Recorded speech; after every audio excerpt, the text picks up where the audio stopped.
आणि माझे गुरुवर्य doctor Tushar Suryavanshi sir, आपण सर्वांना माझा सादर नमस्कार.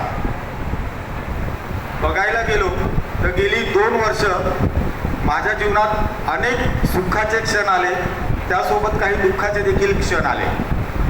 पण आपण म्हणतो ना की कुठलंही चांगलं कार्य चांगलं मनापासून करायचं असेल ना तर भगवंत तुमच्या पाठीशी उभा राहतो आणि चांगले कार्य घडावे म्हणून साक्षात भगवंत माझ्या पाठीमागे उभा राहिला.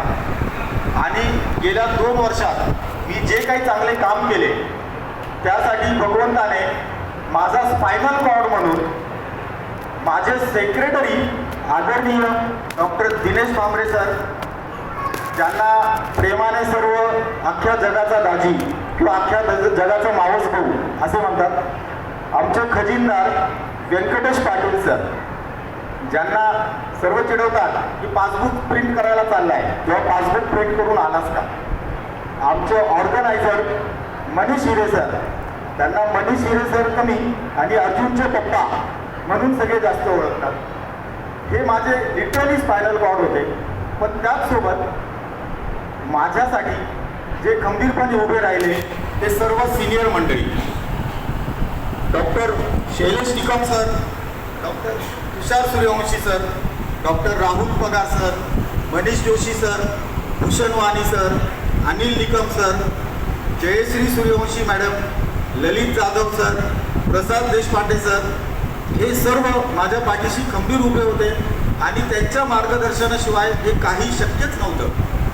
आम्ही गेल्या 2 वर्षात जे काही थोडंफार छोटंसं कार्य करू शकलो त्यात ह्या सर्वांच्या मार्गदर्शनाचा खूप मोठा सपोर्ट होता. तुम्ही सगळ्यांनी आयर्न डोम किंवा S-300 हे नाव ऐकलंय का कधी? इस्रायल आयर्न डोम किंवा S-300 हे एअर डिफेन्स सिस्टीम आहे. जसं आता इस्रायल आयर्न डोम वापरतंय, रशिया S-300 वापरतंय. These are the air defence systems.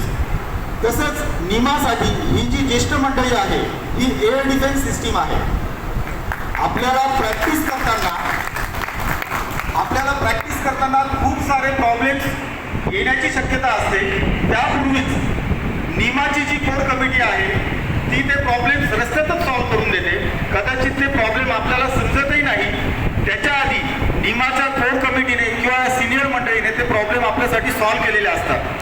So ideally these are the S-400 और the iron dome for the निमा. आपल्यावर येणारे आघात आपल्या येण्याच्या आधीच ते संपवले जातात. फक्त असं होतं की नोटीस होत नाही. आपल्याला वाटतं की निमा काय करते, निमा खूप काही करते, पण ते ग्राउंड लेवलपर्यंत आपल्यापर्यंत पोहोचू शकत नाही. ही एक शोकांतिका आहे. त्याचसोबत अजून काही ऑन फील्ड मला मदत करणारे खूप सारे हात होते. फोन करून खूप लोक विचारतात, अरे सुजित, अरे दिनेश, काही मदत लागली तर सांग, काही मदत लागली तर सांग. पण ऑन फील्ड सपोर्ट करणाऱ्या हातांना मी खरोखर नमन करतो. त्यात सर्वात पहिलं महत्त्वाचं नाव आहे आदरणीय Deepti Bade madam, doctor Vishal Jadhav, doctor Sarang Marathe, doctor Sangeet Londhe, doctor Yogesh Vidhate, doctor Ravibhushan Sonawane, doctor Madhuri Karmarkar madam, doctor Yogesh Chavan, ज्याला अक्षय कुमार असं म्हटलं जातं आयुर्वेद फोरममध्ये, doctor Anupama madam, Ravi Phadol, doctor Dnyaneshwar, doctor Vikrant Patole, doctor Harshal Gunjal, doctor Sachin Suryavanshi, असे अनेक हात वेळोवेळी निमाच्या मदतीसाठी धावून आले आहेत. बरेच लोक सपोर्ट करणारे हे कदाचित निमाचे मेंबर नव्हते, ते देखील निमाच्या प्रेमापोटी निमासाठी आणि आपल्या सर्वांसाठी धावून आले. अशा सर्व आपल्याची मी आभार तर मानतोच, पण त्यांना शतशः नमन करतो. मित्रांनो, तुम्ही जे ऑन फील्ड मला सपोर्ट केला त्याबद्दल मी तुमचा शतशः ऋणी आहे. आणि तुमच्या या सपोर्टमुळेच आम्ही PSTOचे 4चे 100 हात झाले आणि आमचं मॉरल बूस्ट करण्याचं काम तुम्ही केलं. 2 ऑक्टोबर 2022 या दिवशी हॉटेल कॅलिस्टो इथे जेव्हा आदरणीय शैलेश सरांनी माझं नाव प्रेसिडेंट म्हणून अनाऊन्स केलं होतं, त्यावेळी आपल्या डॉक्टर फील्डमध्ये बऱ्याचशा संमिश्र प्रतिक्रिया होत्या की अरे यार, हे ज्युनियर मुलं आहेत, हे इव्हेंट काय घेतील, डॉक्टरांसाठी काय कार्य करतील किंवा फंड कसा गोळा करतील. आणि म्हणतात ना की निंदकाचे घर असावे शेजारी. आणि ह्याच्यातूनच आम्हाला एक किक मिळाली, कारण की कुठलंही चांगलं कार्य करायचं असेल तर किक खूप गरजेची असते. आणि कदाचित या किकमुळेच आम्ही गेल्या 2 वर्षामध्ये काही छोटं कार्य करू शकलो. त्याबद्दल मी सर्वांचा आभारी तर आहेच आहे.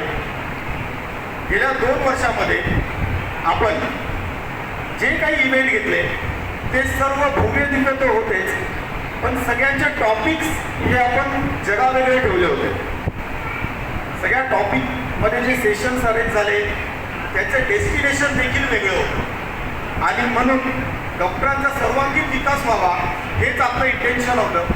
आणि त्यात आपण काही अंशी तरी सक्सेसफुल झालो आहे असं मला वाटतंय. दुसरा इश्यू होता फंडचा. 2022 साली जेव्हा आमच्या कार्यकारिणीने कार्यभार स्वीकारला तेव्हा FD जी आपली गंगाजळी होती ती 22 लाख होती. आता व्यंकटेश सरांनी सांगितलंच की ती FD गेल्या 2 वर्ष जेव्हा आमच्या कार्यकारिणीने कार्यभार स्वीकारला तेव्हा FD जी आपली गंगाजळी होती ती 22 लाख होती. आता व्यंकटेश सरांनी सांगितलंच की ती FD गेल्या 2 वर्षांमध्ये ते 22 लाखांवरनं 33 लाख झाली. म्हणजे gross 50% hike in the FD. आणि जर का आपण अकरिंग इंटरेस्ट काउंट केला इट गोज अराउंड 38 लॅक्स. म्हणजे आपली गंगाजळी जी आहे FDच्या रूपात ती 38 लॅक्सपर्यंत गेलेली आहे. आणि अशा प्रकारे आम्ही आपल्या शुभचिंतकांची चिंता दूर करण्याचा प्रयत्न केला. गेल्या 2 वर्षात माझ्या टीमने अतिशय कष्टाने आणि दरवेळेस काहीतरी जगावेगळा विचार केला आणि काहीतरी नवीन देण्याचा प्रयत्न केला. मग त्याच्यात शैक्षणिक असो, आर्थिक असो, खेळ असो, मेडिको लिगल असो किंवा सामाजिक असो, अशा सर्वच कार्यक्रम आपण एकदम यशस्वीरित्या तर घेतलेच. आणि ते सर्व आपण सचिव सरांच्या अहवालात बघितलेच आहे. अध्यक्षाचे नाव किंवा पद हे फक्त प्रातिनिधिक स्वरूपात असते. मी सुजित सुराणा म्हणून काहीच नाही आहे, पण जेव्हा निमा कार्यकारी माझ्या पाठीशी आहे तर आय एम द बॉस. पण या कार्यकारिणीने गेल्या 2 वर्षामध्ये जो काही स्वच्छ आणि कार्यक्षम कारभार सांभाळला त्याबद्दल मी पूर्ण कार्यकारिणीचे मनापासून अभिनंदन करतो आणि अध्यक्ष या नात्याने सगळ्यांना धन्यवाद देतो. त्यासोबतच वुमन फोरमचे देखील विशेष आभार. वेळोवेळी त्यांनी कुठलाही कार्य असो, मी एक फोन केला दीप्ती मॅडम आणि त्यांची टीम नेहमी माझ्या पाठीशी उभी होती. त्यासोबतच विशेष आभार स्टुडंट फोरम आणि डॉक्टर सागर कारंडे सरांचे. त्याचसोबत विशेष आभार आहे NHM फोरम आणि PG फोरम यांचे देखील. निमा सभासदांसाठी मी डॉक्टर सुजित सुखीलाल सुराणा आणि माझी पूर्ण कार्यकारिणीची टीम ही तुमच्या सर्व सुखात आणि दुःखात सदैव पाठीशी असणार, भलेही आम्ही कुठल्या पदावर असो किंवा नसो. त्याचप्रकारे येणाऱ्या नवीन कार्यकारिणीला येणारे अध्यक्ष असो, सचिव असो, खजिनदार असो किंवा त्यांची पूर्ण टीम असो, यांना मी शुभेच्छा देतो. निमाचा लावलौकिकाला शोभेल असं कार्य तुम्ही कराल, स्वच्छ आणि कार्यक्षम कारभार तुम्ही सांभाळाल अशी मी तुम्हाला शुभेच्छा देतो. आणि येत्या 2 वर्षात तुम्ही प्रत्येक निमा सभासदाच्या डोक्यात नाही तर हृदयात जागा कराल याची मला गॅरंटी आहे. सदैव आपलाच लहान भाऊ म्हणा, मित्र म्हणा, या नात्याने मी तुमच्या सतत सोबत आहे. गेल्या 2 वर्षात माझ्याकडनं कोणाचं मन दुखावलं गेलं असेल किंवा दुखावलं गेलेलं आहे याची मला जाणीव आहे. कारण मी वयाने लहान आहे किंवा अनुभवाने कदाचित लहान आहे, म्हणून एक आपला मित्र, भाऊ, विद्यार्थी म्हणून मी तुमची मनापासून माफी मागतो. जय हिंद. थँक्यू.